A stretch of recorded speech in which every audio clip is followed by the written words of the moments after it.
do Senhor vai nos dizer assim: então a multidão se levantou unida contra eles, e os magistrados, rasgando-lhes as roupas, mandaram açoitá-los com varas. E depois de lhe darem muitos açoites, os lançaram na prisão, ordenando ao carcereiro que os guardasse com toda a segurança. Este, recebendo tal ordem, levou-os para o cárcere interior e prendeu os pés deles no tronco. Por volta da meia-noite, Paulo e Silas oravam e cantavam louvores a Deus, e os demais companheiros de prisão escutavam. De repente, sobreveio tamanho terremoto que sacudiu os alicerces da prisão. Todas as portas se abriram e as correntes de todos os presos se soltaram. O carcereiro despertou do sono e, vendo abertas as portas da prisão, puxando da espada, ia suicidar-se, pois pensou que os presos tinham fugido. Mas Paulo gritou bem alto: não faça nenhum mal a si mesmo, estamos todos aqui. Então, o carcereiro, tendo pedido uma luz, entrou correndo e, trêmulo, prostrou-se diante de Paulo e Silas. Depois, trazendo-os para fora, disse: senhores, que devo fazer para que seja salvo? Eles responderam: creia no Senhor Jesus e você será salvo, você e toda a sua casa.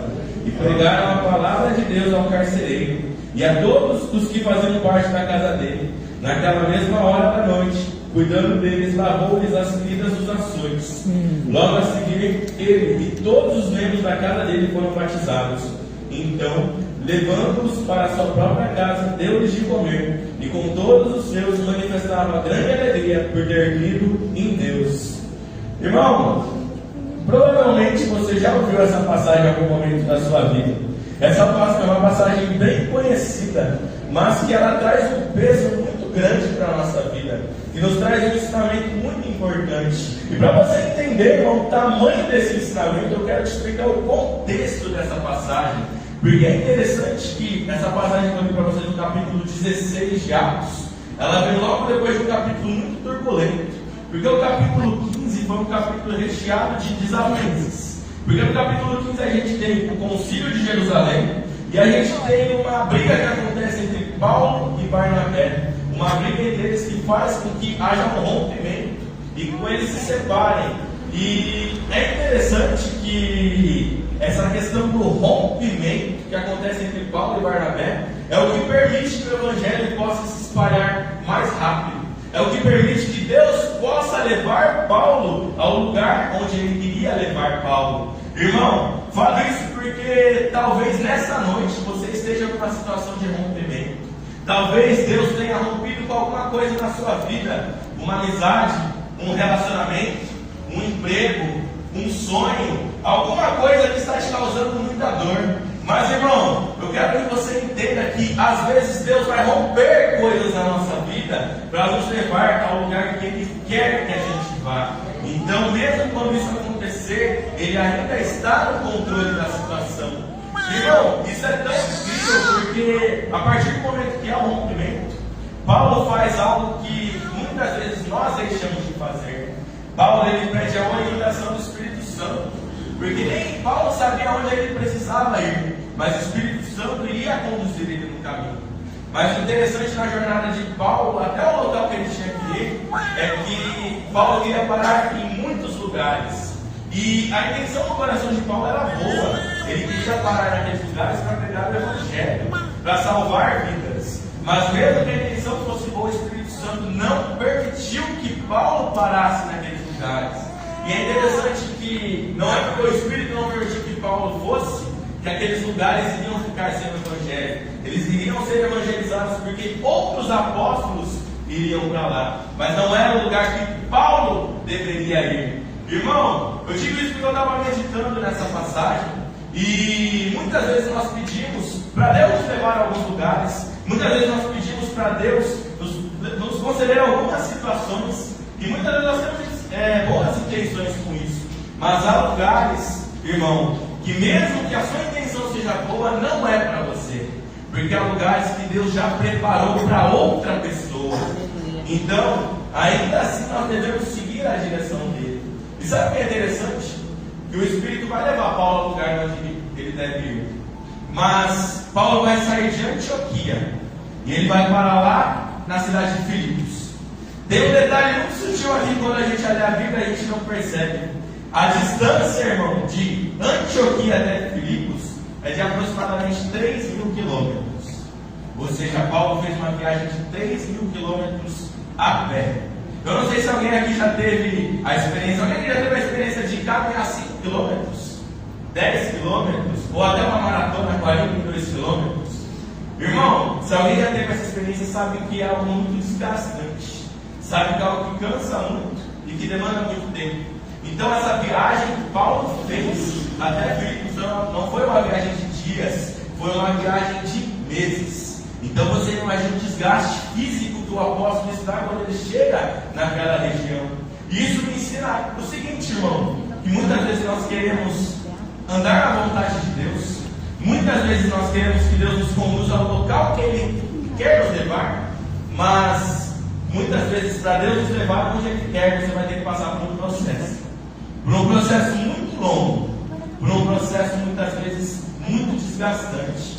Então, irmão, note que só nessa breve introdução do capítulo a gente já tem 3 pontos muito importantes.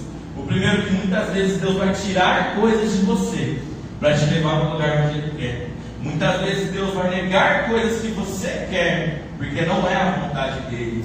E muitas vezes Ele vai te colocar numa jornada muito longa e que vai te cansar. Mas ainda que você viva todas essas situações, Ele ainda está no controle da sua vida. Ele ainda está no controle de tudo. Irmão, e é interessante que, após tudo isso que eu te falei, aí a gente entra no capítulo 16, Paulo finalmente vai chegar em Filipos. Paulo e Silas finalmente vão chegar nessa cidade. E é interessante que Filipos era uma cidade que não tinha sinagoga. O fato de não ter sinagoga significa que é uma cidade extremamente pagã. É uma cidade que provavelmente o povo nunca havia falado de Deus, nem mesmo por parte dos judeus, porque o fato de não ter uma sinagoga significa que nem tinha judeus suficientes naquela cidade para falar de Deus para aquele povo. Então, irmão, o que acontece aqui é que Paulo chega lá e ele vai ir para um local de oração. E é interessante que as 2 conversões que vão acontecer aqui acontecem no local de oração. Porque quando Paulo vai para o local de oração, ele encontra a Lídia, ele prega o evangelho para ela e ela se converte. Ela se converte, ele já está implementado na igreja, na casa de Lídia. E também quando Paulo está indo para o local de oração, Paulo também vai encontrar aquela jovem adivinhadora de quem ele vai expulsar o demônio. Ou seja, aquela jovem que vai ser liberta duplamente, porque ela era escrava de homens e escrava do demônio. Aleluia. Irmão, 2 coisas aqui. Paulo estava buscando direção do Espírito Santo. Ele estava buscando a vontade do Espírito Santo. E Paulo estava buscando relacionamento com Deus por meio da oração. Por isso que ele foi procurar nessa cidade um lugar para orar. O problema é que muitas vezes eu e você queremos andar na vontade de Deus. Muitas vezes você e eu queremos que a vontade de Deus se cumpra na nossa vida, mas a gente não quer seguir a direção do Espírito Santo. A gente não quer dedicar tempo à oração. A gente não quer dedicar tempo para sequer saber qual que é a vontade de Deus para a nossa vida. Irmão, quando a gente deixa de fazer isso, não tem como a gente andar na vontade de Deus. Na verdade, quando você deixa de buscar a direção dele, quando você começa a buscar a sua própria direção, você não vai estar indo na vontade dele. Você vai estar indo no completo oposto. Porque você vai estar indo na tua vontade. Então, irmão, eu pergunto, quantos aqui que têm dedicado tempo realmente para buscar sinceramente a vontade do Espírito? Para realmente orar, para realmente se conectar com Deus?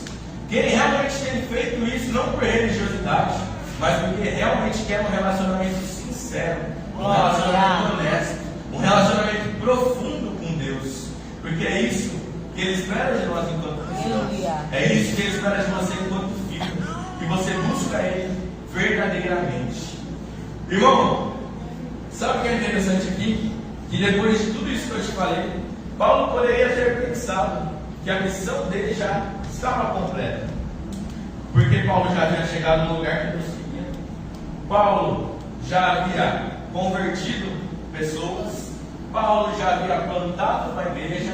Paulo já havia libertado. Ou seja, todos os indícios de que em Filipos já estava completa a missão de Paulo. Mas ainda Isso é interessante porque quando Deus ele quer resgatar alguém, quando Deus promete que Ele vai salvar alguém, pode ficar tranquilo, irmão, porque Ele não se esquece. Aleluia. Deus não deixa ninguém para trás. Glória a Deus. Pode até demorar para nós, enquanto seres humanos, mas Deus não se atrasa. Aleluia. Glória a Deus. Ele Glória sempre ao Senhor. espera.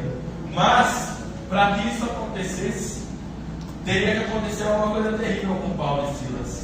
Porque a gente ainda no começo dessa passagem para vocês. Eles vão ser acusados injustamente de algo que eles não fizeram. Que eles vão apanhar ao ponto de ter muitos machucados. E que eles vão ser lançados naquela prisão. Irmão, nesse momento, eles poderiam ter pensado que tudo estava perdido.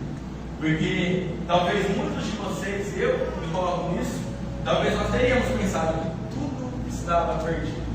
Porque nós já estamos sido presos.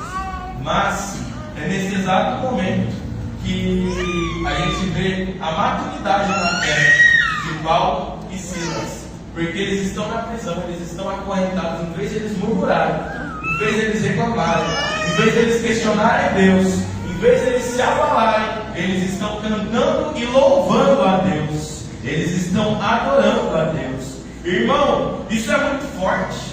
Porque adorar dentro da igreja é fácil. Adorar quando tudo vai bem é fácil. Louvar a Deus quando você está sendo abençoado é muito fácil. Mas será que você pode adorar a Deus quando tudo vai mal? Será que você pode adorar a Deus quando você está em uma prisão?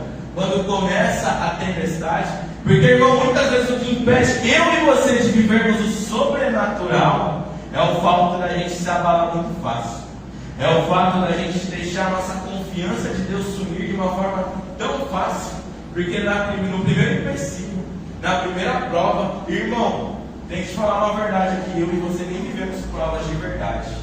Porque se a gente parar para ler a Bíblia, se a gente parar para ver o que cada um desses homens da Bíblia viveram, o que cada um dos apóstolos viveram, e o que cada um de muitos irmãos ao redor do mundo vivem hoje, porque há muitos que ainda vivem, irmão, eu e você não sabemos o que é passar por uma prova dessa dimensão. Eu e você não sabemos o que é passar por uma dificuldade dessa. Porque muitas vezes a gente reclama por tão pouco. E tem tanta coisa acontecendo por aí. Então, irmão, a gente tem que erguer a cabeça e seguir em frente. Porque o nosso Deus é poderoso. O nosso Deus é grande. E o nosso Deus te dará a prova. E é interessante que quando eles louvam acontece o sobrenatural. Porque é nesse momento que acontece o terremoto. E que a porta da prisão se abre. Mas, irmão, eu tenho que puxar um detalhe muito importante aqui. Porque quando eu falo em Atos, que a porta da prisão abriu para Paulo e Silas, eu preciso lembrar do que aconteceu com Pedro, em Atos capítulo 12. Porque no capítulo 12, Pedro estava preso, a igreja orando, e o anjo apareceu e tirou Pedro daquela prisão.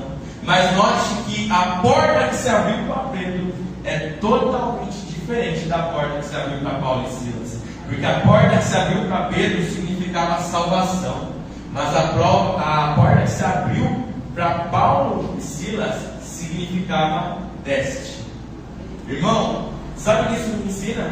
Que nem toda porta aberta que aparecer na sua vida, mesmo que tenha sido Deus que tenha aberto essa porta, significa que você deve entrar nela.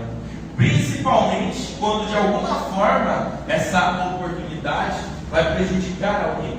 Eu falo isso, irmão, porque pode ser que hoje você tenha uma porta aberta na sua vida. Talvez uma oportunidade de emprego, talvez um novo relacionamento, talvez uma oportunidade. Mas, irmão, cuidado, porque a gente tem que pensar que muitas vezes quando é coisa ruim, é o diabo que abre a porta.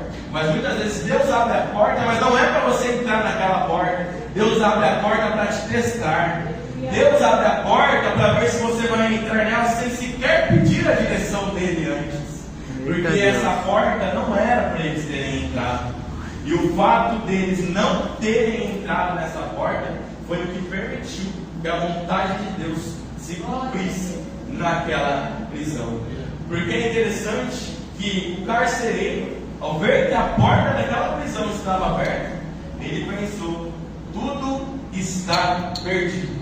E por isso ele iria se suicidar. Porque ele sabia que a punição do carcereiro, que ele deixasse todos aqueles presos sair seria terrível naquele contexto. Então, para ele valia mais que ele morresse do que ele continuar vivo e passar por essa punição, passar por essa vergonha.